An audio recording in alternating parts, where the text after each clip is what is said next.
Hello and welcome to this week's edition of The Road Less Traveled with Gary L. Gigi's Boo on rlm-radio.com and rlm-radio. I actually remembered it that time. Got it out right.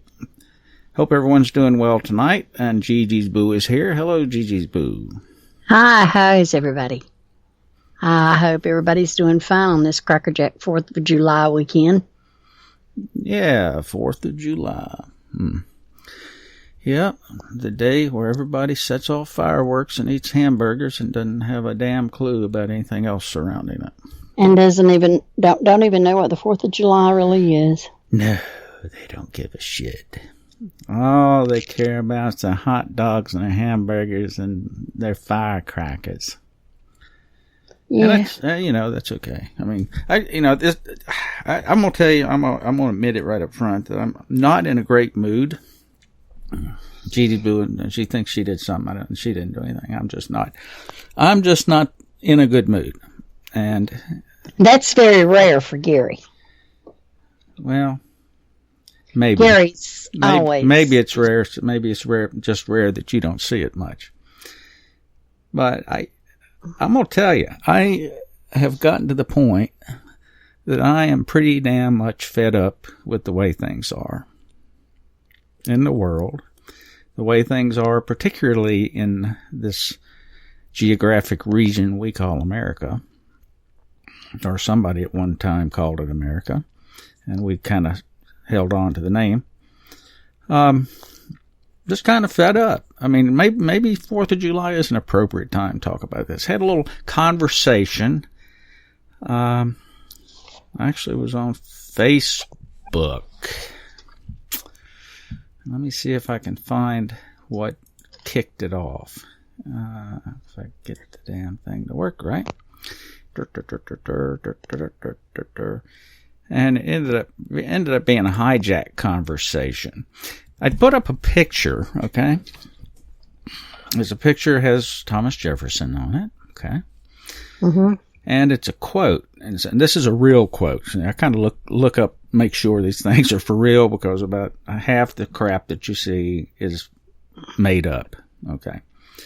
But Jefferson wrote in 1825 to William Branch Giles, and he said, and this is in the Old English, so I'm going to take it easy so we can kind of put it together. The vast accession of strength from their younger recruits who have nothing in them of the feelings or principles of 76, now look to a single and splendid government of an aristocracy founded on banking institutions and moneyed in corporations under the guise and cloak of their favorite branches of manufactures, commerce, and navigation, riding and ruling over the plundered plowmen and beggared yeomanry. Now, just maybe to translate that a little bit, Jefferson wrote in 1825 about... And then the phone's ringing. I thought I had it cut off. I'm sorry. Yeah, and he wrote about how bankers and their moneyed corporations would essentially set up a single, now consider that, single and splendid government of an aristocracy. And they'd hide it under their favored corporations of manufactures and commerce and navigation. And those entities would ride and rule over the average man and woman. That's to translate that. Now, and we sit around and we think, oh, this is all something new and different. Obviously, it's not. And we hear this old worn-out phrase about there's a new world order and blah, blah, blah. There is no new world order. It's the same old world order in a different package. Nothing's changed. Jefferson obviously had experience with this, probably during the period of time in which he was in England, prior to even coming to the United States. probably read read about and experienced these very same things that, yes, we sit here and think that we're dealing with something new and original and blah and all that is a bunch of crap. It's the same crap that's been going on, and it will continue to go on. And the thing that kind of kicked that off into a conversation was immediately some of, I guess I would just call them our cultural Marxists who are on Facebook, immediately leaped on this whole concept and tried to twist it around into something else. How often do we see that happen? Oh, yeah, I mean, it has to, well, Jefferson was this and Jefferson was that.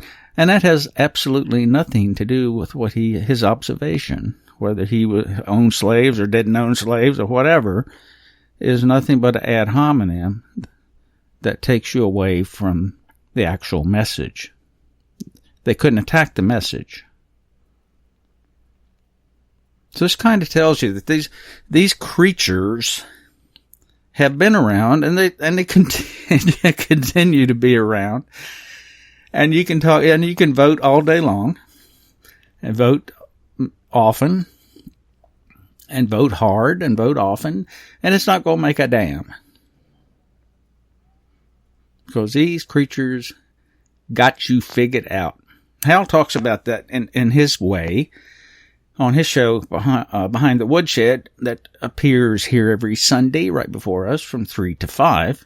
And he speaks to that in a different way, in an actionable way, and trying to hold their feet to the fire by following the very same corrupted rules that they have established to use on us. It's an interesting concept. And that's a concept that probably really isn't that new if you think about it. Jefferson knew about it. I don't think it was, and then it went into the whole concept of an Article 5 convention. We need to adjust the Constitution. Guess what? That's exactly what happened when the Constitution was enacted. You see, we had this Article of Confederation. It had it's anywhere between 4 to 8 presidents prior to Washington that we don't never hear about. That depends on how you want to count them. But we had the Articles of Confederation that set everything up, and you had 13 essentially sovereign nations that weren't really all that beholden to anyone, particularly the crown corporations, who in reality were the single founders and investors in the New World. The Crown Corporation. Of course, you can go into the whole history and King John turning England into a fealty of the Vatican. So essentially everything goes back to Rome. But that's somewhat of a digression. But anyway, so they had this great idea. We need to tighten up the Articles of Confederation. There are some weak spots in it.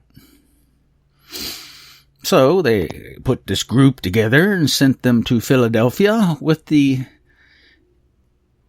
intent and the direction and the mandate just to adjust and tighten up the loose ends on the Articles of Confederation.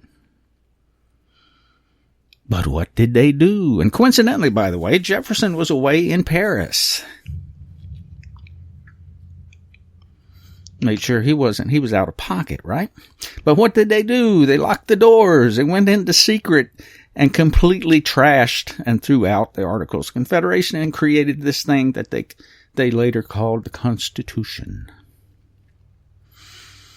Well, guess what? That set off a firestorm among a lot of people. And see, the history books don't tell you this, or typical history books don't tell you this. It set off a firestorm prior to all the ratification activities from the different states, if you will. It wasn't like they just signed it into it had to be ratified, right? It had to be ratified. And that was a big issue. And so you ended up having the publication of things like the Federalist Papers. Okay, most people have heard of the Federalist Papers. where they talked the ins and the outs about the concept of federalism and central government and da-da-da. Well, you also had this thing called the Anti-Federalist Papers. Yeah, how many people know about those?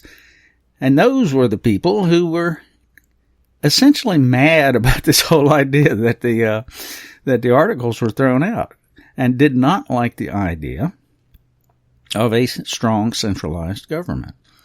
And if you dig around, you can find copies of the Federalist Papers online, and you can read them, and amazing!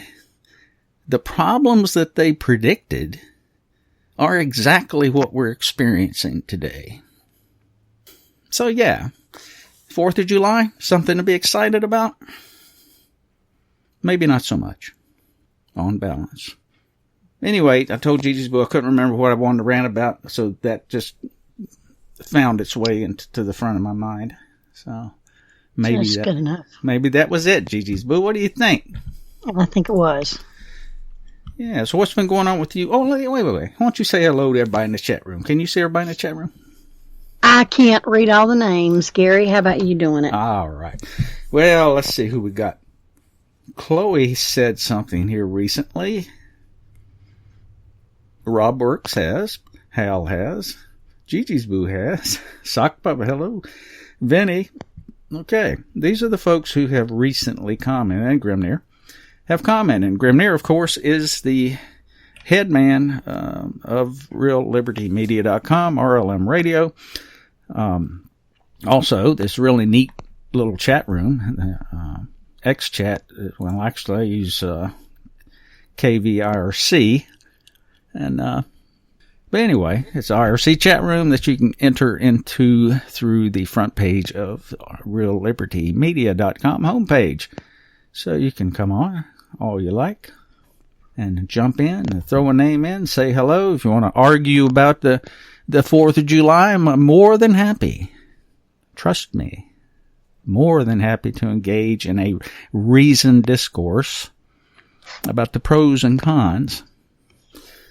But anyway, so according to the list, we have Grimnir, hello, Moose Girl, Kate, A-List, Asmo, Beth Z, Charlestony, Chloe, Dakota, Graham Z, Java Doctor, JJ, Paul Bunyan, Rob Works, Trust No One, Behind the Woodshed, Bitcoin Bob, Dima, Fleet, Jairus Gigi's Boo, Yehovah, Wanatako, Kozu, Nelson Dubois, Pawn Sauce, Rain, Sock Puppets, That's Bob, Tip Bob, Bill, Vinny, and Phantom. And happy that everyone is here and who are here. And if you're hearing it on the archive, we appreciate that. Also, I think I'm sorry. Go ahead. No, we were talking about the 4th of July. I sometimes think Gary gets a little aggravated at me because I take things at face value. I still like to see the 4th of July celebrated as our independence from tyranny. Still got it going on, but I'm kind of a simple gal as far as taking things on faith. Probably had I not been so simple, I maybe not would have had all the trouble that I have had, but I love the 4th of July. I don't like to shoot fireworks. Our dogs can't stand it. I was very glad last night because we had a lot of rain, therefore people couldn't get out and shoot. But 4th of July is a very important holiday to me, and then there's Thanksgiving, and of course Christmas. And I really look at it as I'm very patriotic, and I think Gary tries to tell me the things, what's going on, and I'll say okay. And I do believe what he tells me. It's just that I like to look at things through rose-colored glasses, I guess what I'm trying to say. Okay, I hush now, Gary. No, that's good. I'm glad you said that because I wish things were as advertised. I guess I'll put it that way. I also, I guess you and I talked about us being mad, upset, or whatever you want to call it. I think that's why.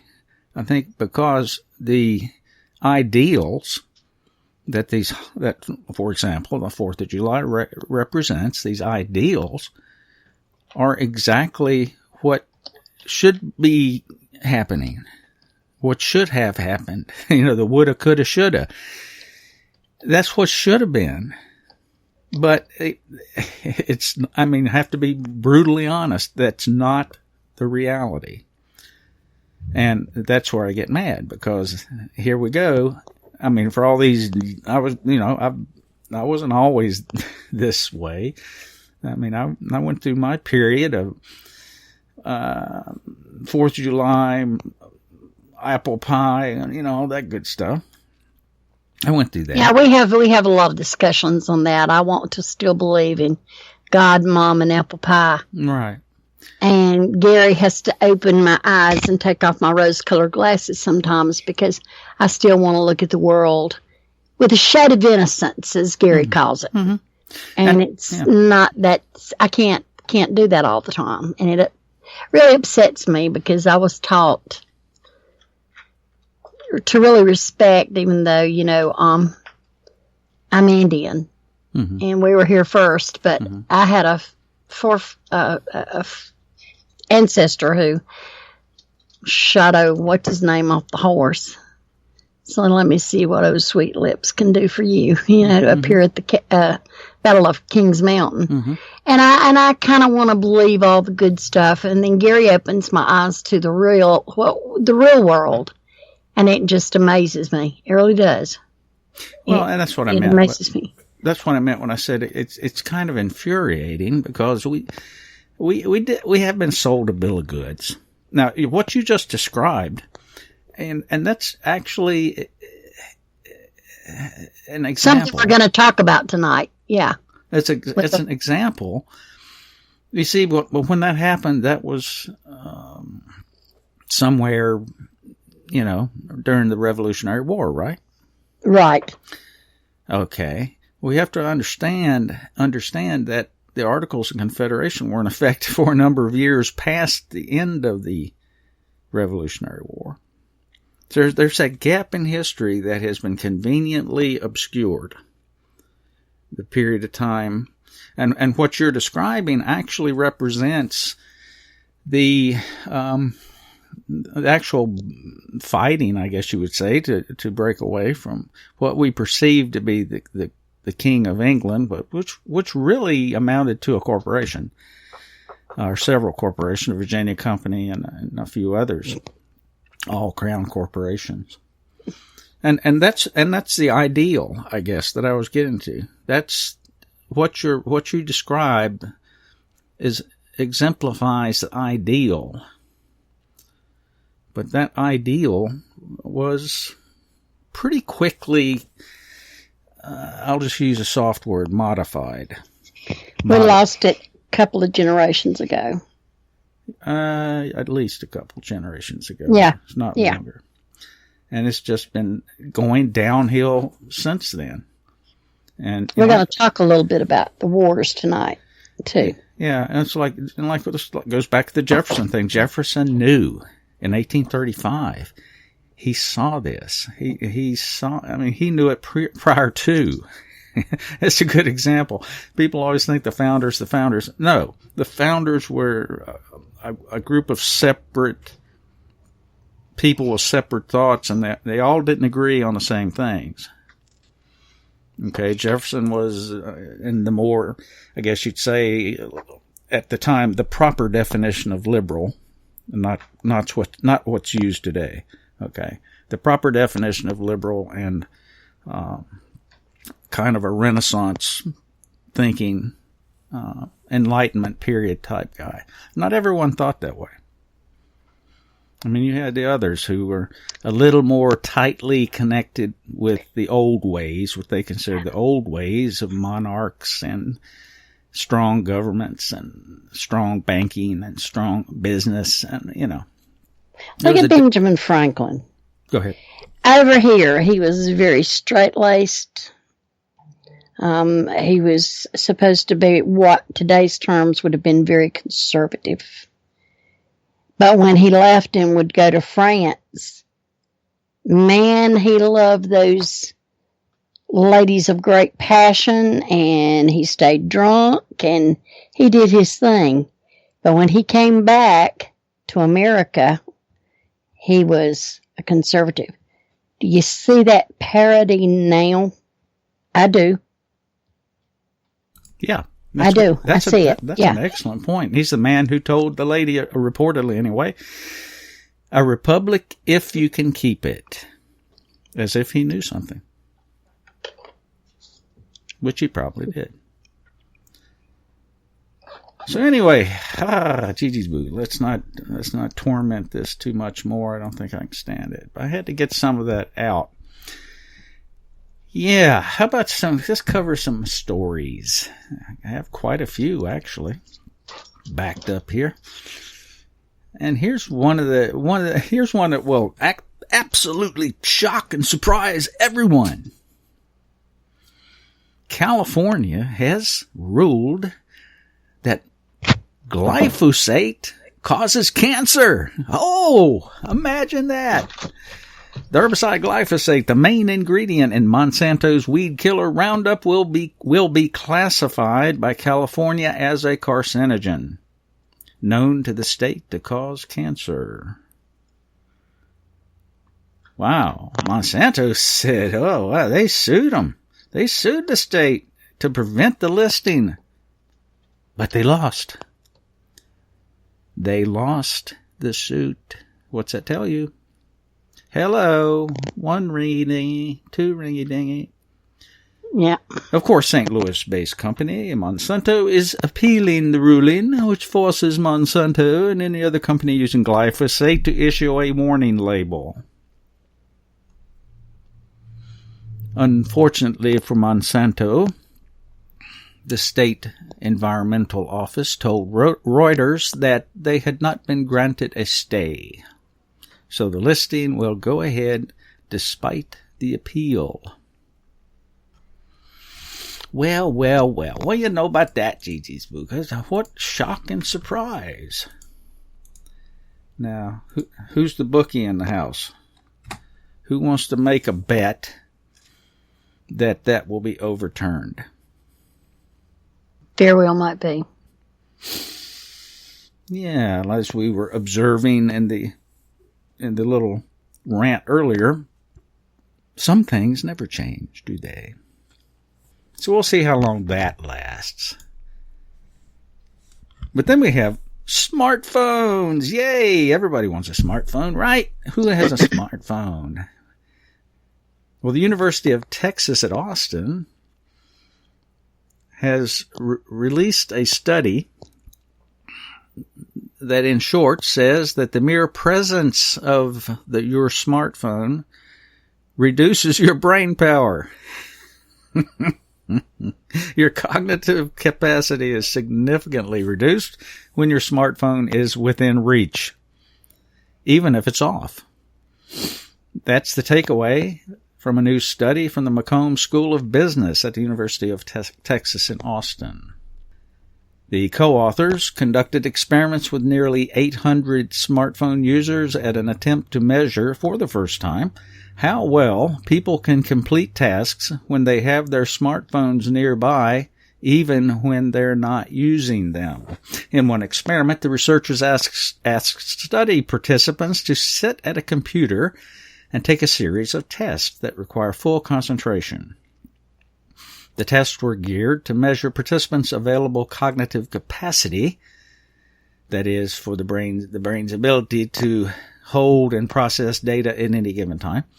But before beginning, participants were randomly instructed to place their smartphones either on the desk face down, in their pocket or personal bag, or in another room. All participants were instructed to turn their phones to silent. Well, guess what? The researchers found that participants with their phones in another room significantly outperformed those with their phones on the desks. They also slightly outperformed those participants who had kept their phones in a pocket or bag. What's going on with that, Gigi's Boo? What is that? What is it? We are so easily manipulated. Yep. Wow. It's like trying to talk to some of the young ones when they're watching their favorite TV show. Try to get their attention. Try to have a conversation, and they might say something to you, but their eyes never leave the screen. They are mesmerized, and adults are mesmerized. I think I told a story about going to the Cub Scout meeting and seeing everyone in the room waiting for their young'uns. Everyone had a smartphone in the face. I said, what? I mean, I don't know. I don't, it doesn't seem like this was like a gradual thing. It's like, to me anyway, it was like a very sudden change when these smartphones hit the scene. Then all of a sudden everyone's faces were like pasted to them all the time. I don't know. What do you think about that, Gigi? Well, I don't know either. I think it's the computer electronic world has taken over our young people and our adults. I think they need to spend more time outside. Yeah, that's a thought, isn't it? Outside, climbing trees. Yeah, that's a good idea. But what about Linksys? This is a good story from Bits Online, June 22nd. The Linksys company, the routers and wireless modems, those guys. They actually issued a report, an advisory of all things, based on the latest WikiLeaks Vault 7 release. The advisory warns customers of a CIA firmware implant called Cherry Blossom that has reportedly infected the company's older routers. So Linksys is telling you about that. And giving the warning, saying that it can be loaded onto a router via physical access to the device and proximity to it via Wi-Fi. Hardware may also be intercepted in transit before delivery to the end user. Ooh. It's interesting to see large companies responding to illegally leaked documents simply to protect their customers. It's a bizarre landscape when U.S. companies list ways for their customers to defend themselves against being infected and compromised by the U.S. federal government. Although the advisory avoids language such as CIA, malware, and attack, it's clearly the adversary in the case. The adversary in the case is the government agency, and it's hard to recall any time in history where a similar situation has existed. And this article goes on a little bit to talk about some of the background to the Vault 7 thing. Interesting, huh? Yeah, yes. Digital fatwa. That's pretty much a good description. Yes, it is. Wow. You just never know, do you? You just never know. And they don't want you to know. Let's see. Now, here's one that may have an impact on us, Gigi's Boo. I'm sure you looked it over. It seems, for whatever reason, of course, I'm saying that kind of innocently because we all know the reason. The reason is money. That the Italian government has been influenced, shall we say, to encourage everyone to get all their vaccines. In fact, oh gosh, yes. In fact, they're trying to outlaw all the exemptions and all that sort of thing throughout Italy. This article that appears in the Vaccine Reaction, vaccinereaction.org, from June 20th. It says vaccine freedom marches across Italy highlight global vaccination agenda.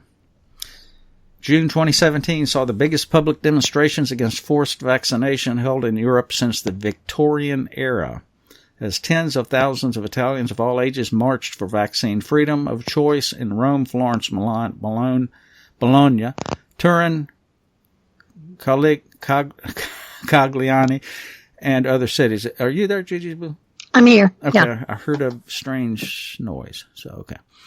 Yeah, I'm here. Okay. They marched in opposition to a May 19th decree endorsed by the government's health minister and president, mandating that school children receive multiple doses of 12 vaccines or be prohibited from attending school with fines of up to €7,500.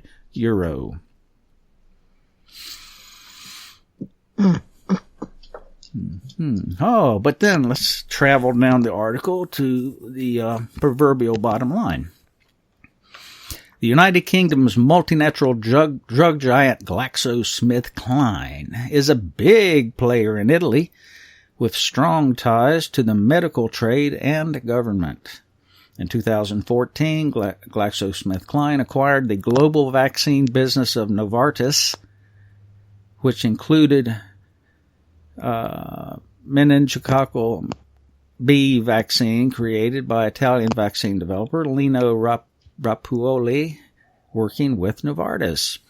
In 2015, the Italian government launched a €700 million national vaccination plan that began to be implemented in April 2016, the same month that GSK announced a €1 billion investment in Italy over 4 years.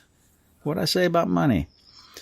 With the majority of the investment going to vaccine research and manufacturing and production plants in Italy. That's an interesting way to launder money, isn't it? You launder it through the government and back to yourself.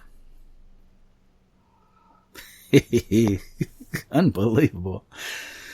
And it goes on and on and on. And they sanction medical doctors for supporting vaccine choice.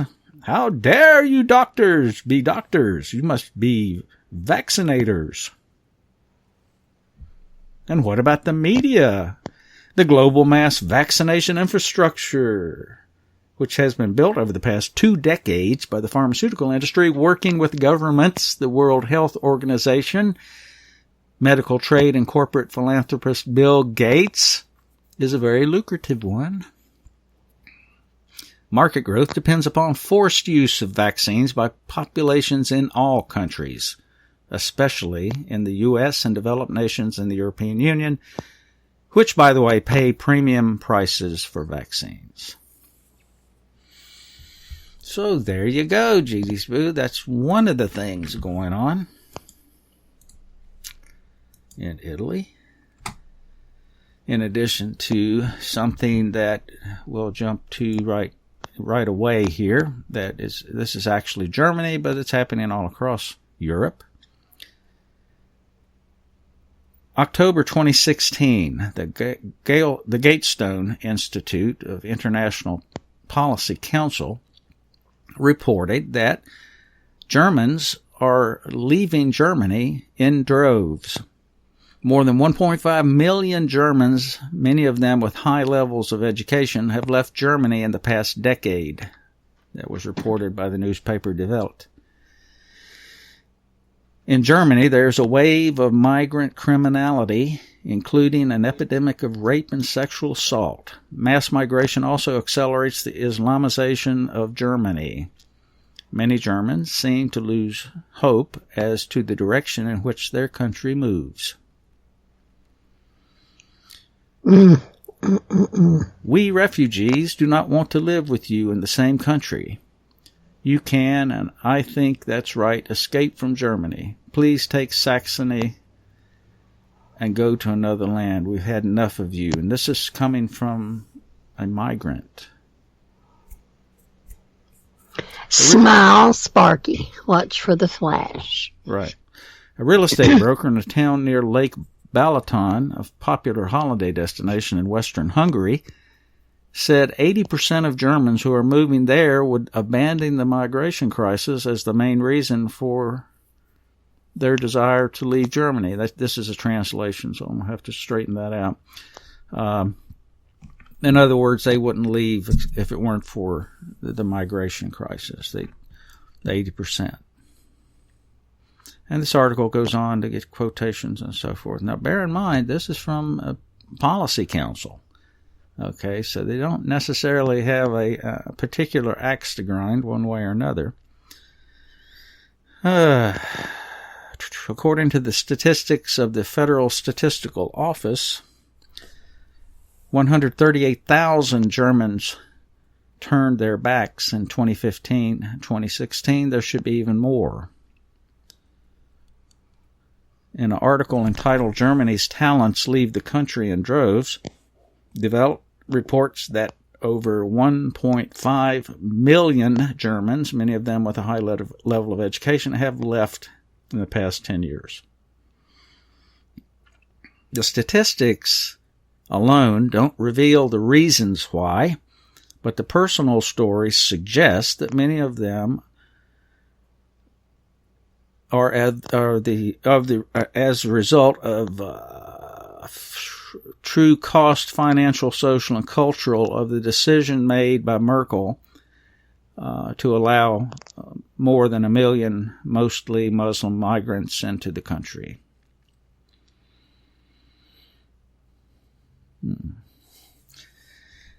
Take that for what it's worth. I'll go ahead and I'm going to have to drop that one in later because there was a pop-up that kept coming up, so I had to do something like capture the website and anyway, yeah, I'll post that one in the show notes so you can deal with the pop-ups.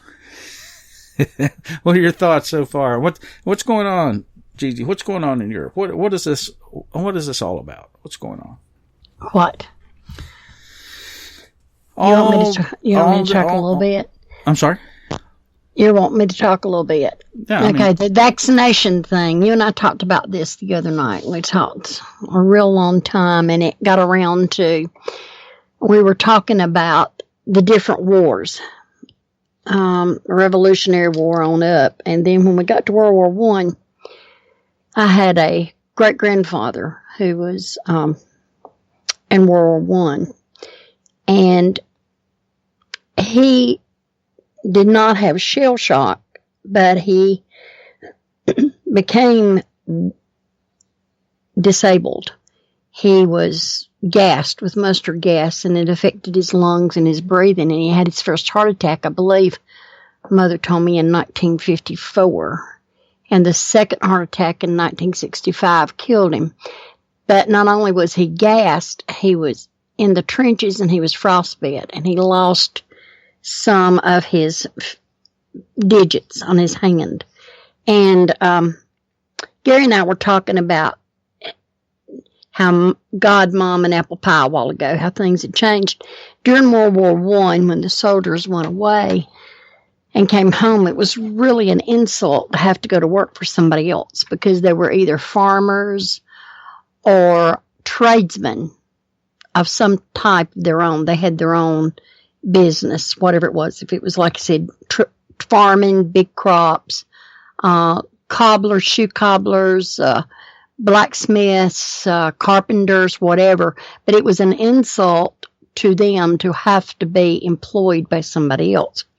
So my grandfather was totally disabled, and, that was long before the Army gave you any money for disability or anything. They did pay you for your service. You could draw a little bit from where you served. But he was unable to get a good job. He just was not able. So he was a night watchman for a company. And he was able to sleep at night and just kind of make rounds maybe once a night and come back. Well, when that job played out, they had a beautiful home, And I think this had to be probably during the Depression, maybe, that they kept boarders in their home, people that came through. There were no motels and people boarded people.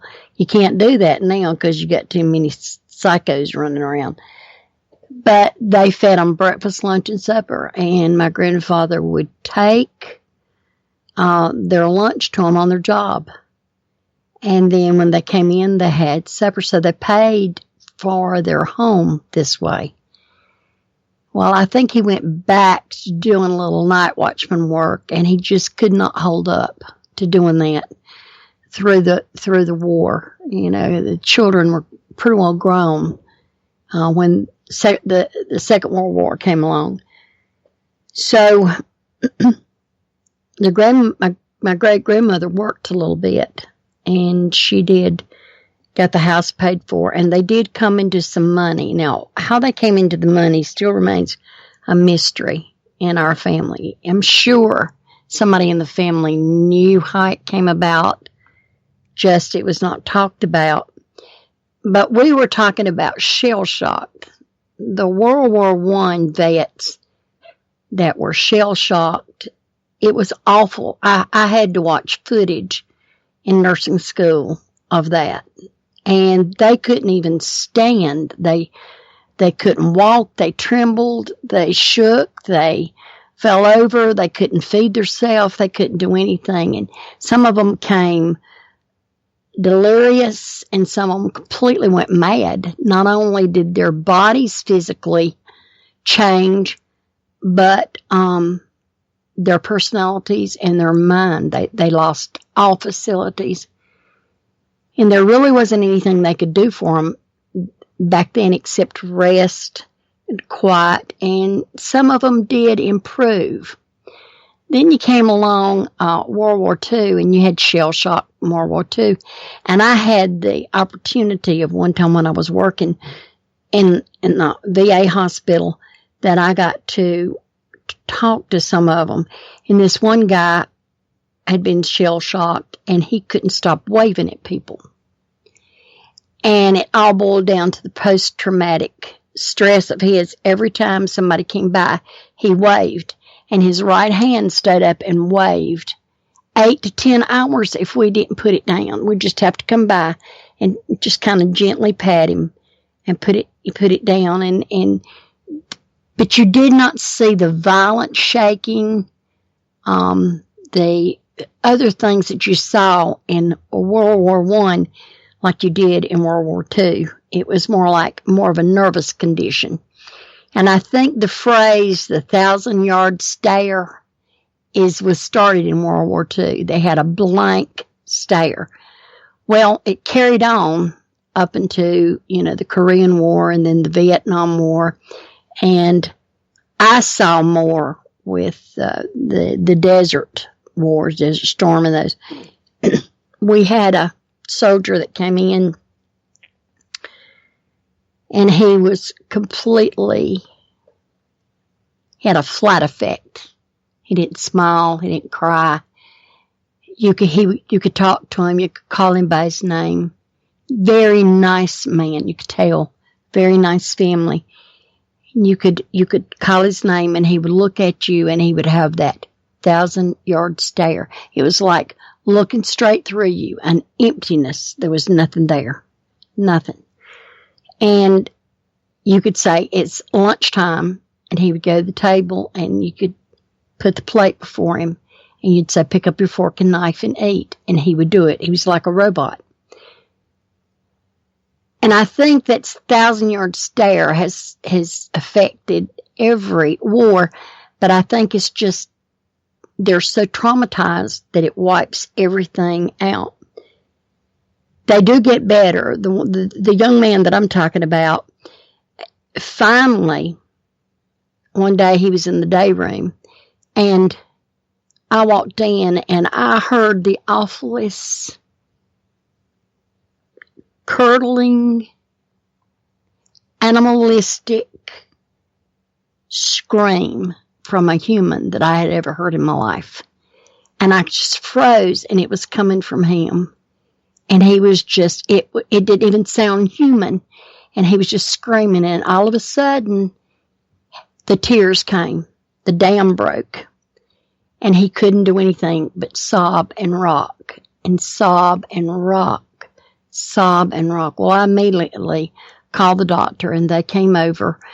And they said, well, we've made the breakthrough. And I'm thinking to myself, boy, I don't want to see too many of these breakthroughs. I just don't think I can take it.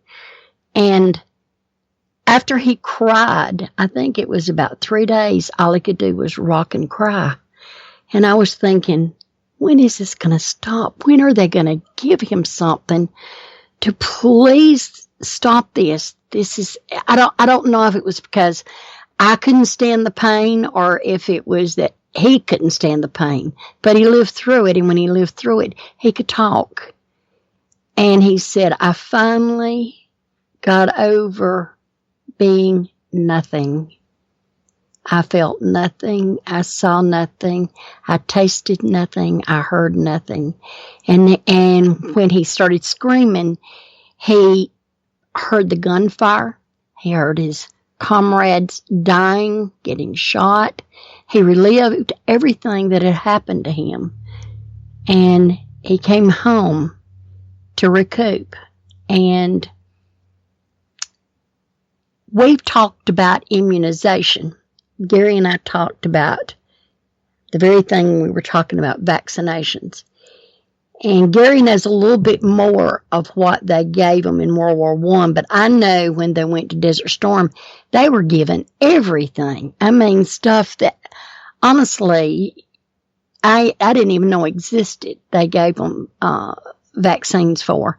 Gary, you want to touch on that World War I vaccination and why we think that might be, it was really in a raw form back then, rawer than what it is now. And maybe that's why the tremors and the shaking and the rolling and the not being able to stand. Yeah, I think it's all kind of anecdotal. However, there have been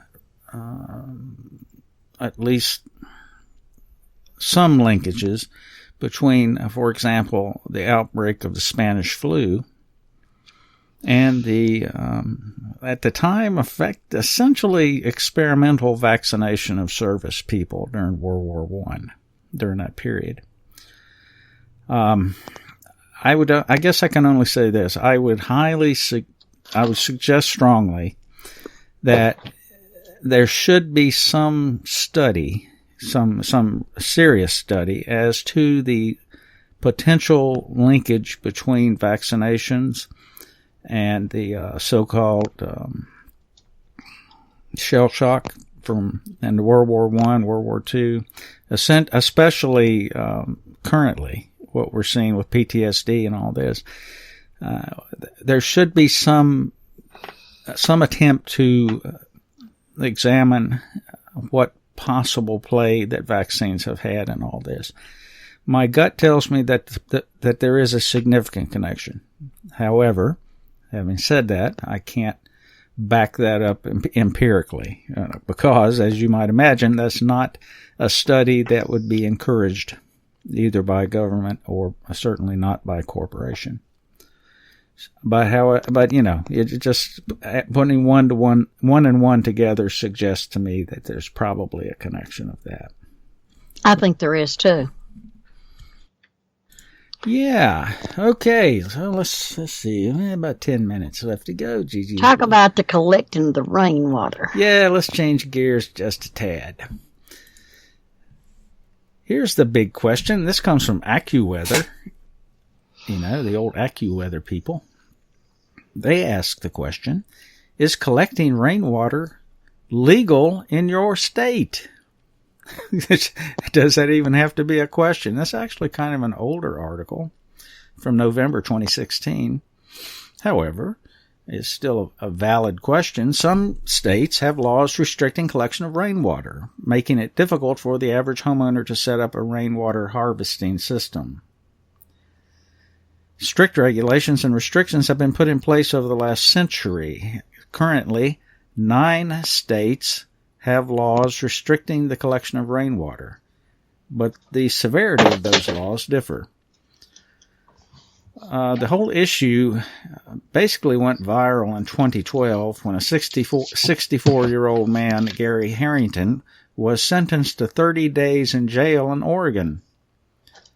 In the western United States, any use of rainwater is subject to legal restriction of some sort. In the 1860s, miners in Colorado experienced water shortages and developed a system to divide water based on a priority system. This system developed into the prior appropriation system, which is basically called dibs on water. Stream flow is supplied by precipitation in the form of rain and snow. So if the supply is taken away, the stream flow will decrease, the water supply chief in Colorado said. However, this issue has nothing to do with the environment. In fact, a number of independent studies prove that letting people collect rainwater on their property actually reduces demand from water facilities and improves conservation efforts. Well, imagine that, Gigi's Boo. If you can get it yourself, you don't need to take it from a centralized source, do you? Exactly right. Wow. I mean, that required a big bunch of money to study, I bet. Water has become big business, though. It's one of the fastest growing industries in the world. Americans spend billions of dollars each year on bottled water, not counting the billions that go to government agencies. And this resource is quickly becoming one of the most politicized in the world. The rainwater collection bills allow for small amounts of water to be collected outside of the prior appropriation system, Deathridge said. The amount a household can collect is a fraction of what's typically needed. The average family of 4 uses about 12,000 gallons of water per month. Wow, that's 3,000 gallons per. Wow. National conference state legislatures have not conducted an in-depth analysis on the effectiveness of rules or state agency actions related to rainwater harvesting, policy specialists say. So, what's the deal here, though? We had the Attorney General of Virginia, Ken Cuccinelli, won a lawsuit against the United States EPA in 2013 claiming the water regulation plan is illegal and a land takeover. So he successfully contended that it was an illegal taking in 2013.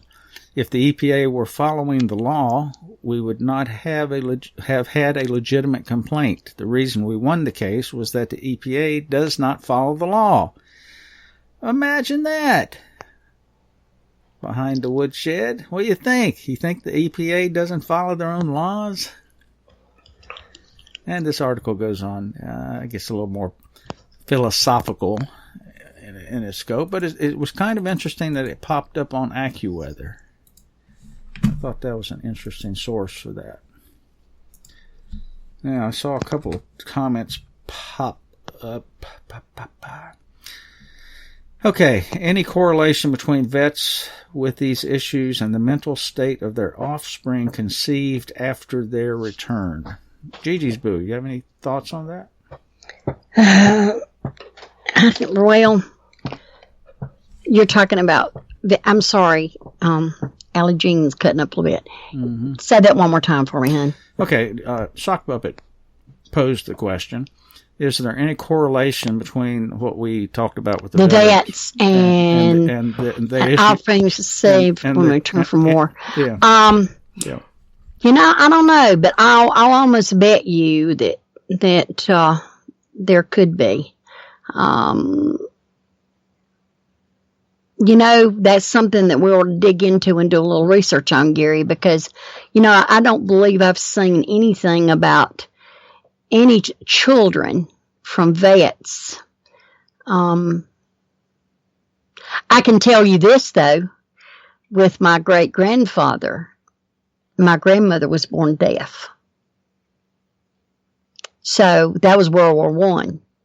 Now, I don't know about World War II or anything like that, but I'm sure that there is. It's just like what happened in Hiroshima and all those other places with the atomic bomb and all that. You know, you're going to have problems. It's going to come down. Yeah, it's going to mess with the gene pool, as I say.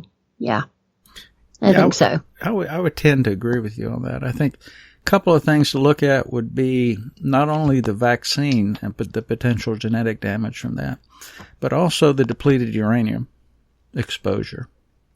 And that's, of course, more current things. But I would say that there could very well be a positive correlation, and it is worth looking into. I'm not sure if there are any numbers available to crunch about that. It could just be anecdotal, but it is something worth looking at. And thanks, Sock. I will say this, Sock. If you will look, children now are becoming more with the autistic spectrum. They're autistic. You might have a high function Asperger's, but you're seeing a lot of that. And I swear, I believe that's coming from the vaccinations. I really do. Yeah. And I think I think we touched on this. Well, I don't know if we did or not, actually, but most recently, some people anyway have touched on this whole 5G thing that's being rolled out. I believe that's something we might really need to look at closely. What impact this 5G technology may have on biosystems, for lack of a better description. Might be something it looks like. I know my great grandmother, who was Indian, they talked her into taking a flu shot one year, and she was sick. Boy, she was sick. And she spoke broken English. She said, only white men give you a shot to keep you having flu that has flu in it. That almost kills you when you take it. And we laughed at her. She never would take another one. The doctor begged her to, and she said, oh, no. No, she'd take that golden seal and stuff like that. No, she didn't go for that. Well, there is something to be said for a certain degree of common sense. I mean, that's right. I've heard of treating things with something called similars, but to think for a minute that you can inject yourself with a pathogen, so to speak, and then make yourself immune to the very same pathogen. Something about that doesn't add up to me. You know, of course, I'm just a simple guy who doesn't know all there is to know about biochemistry and the immune system and all that, but just kind of like Lisi, you know, something doesn't make any sense to me. That's a little bit like making yourself bulletproof by shooting yourself. Mm-hmm. And like she always explained on daylight savings time, only white men cut 12 inches off the bottom of the blanket, on the bottom of the blanket, and sew it on the top and say it's longer. You know, you still got the same hours. It's just she never could understand that. I don't know, but I do know this: our time is up. Hey, we made it. What do you say, Gigi's Boo? I say it's been wonderful. Everybody have a safe 4th of July. This is a real bad weekend. I mean, a holiday. I always hated working on the holidays because you see so many unnecessary accidents with drinking. If you drink, don't drive. If you've got to go somewhere and you're drinking, hire you a designated driver. Most places provide them free now.